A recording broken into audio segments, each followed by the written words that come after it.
Sa wakas, nagtagpo na rin yung landas namin ng memers na to. Teka muna, saan ka pupunta? O bakit? Bakit may nahanap si Check? Lalabanan mo ba siya? Oo, bakit sino ka ba? Ako yung coach niya.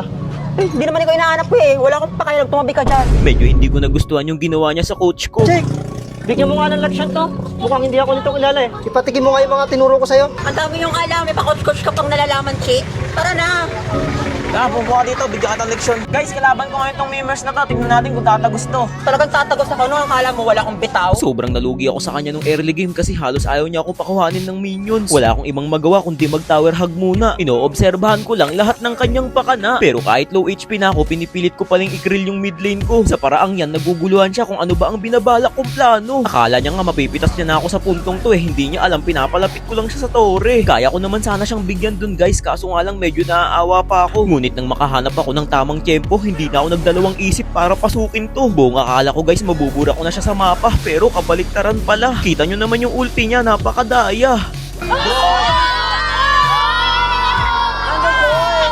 Ay na ba yung pinagmamalik mo top global Moscow? Bolang bitaw?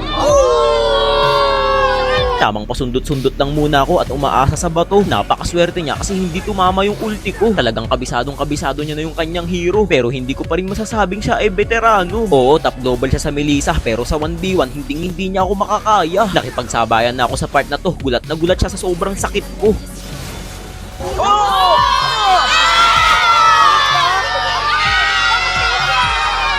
Sa point na to, naramdaman ko kaagad na bibiglain niya ako. Buti na lang ako'y masyadong naging arelto.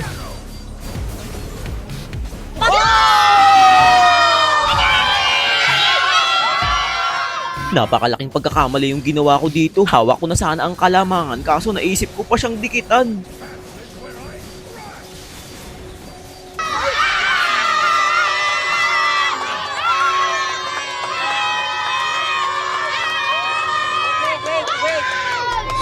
Wait. Heartbeat check.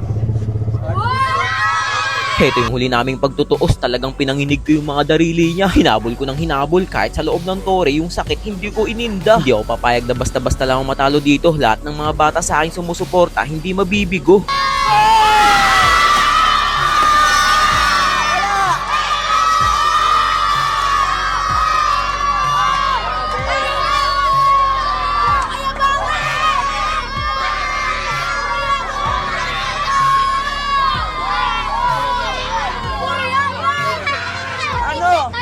Ano memers?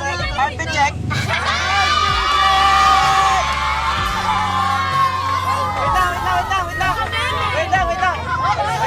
Wait lang. Papakinggan natin yung heartbeat niya. Lakas!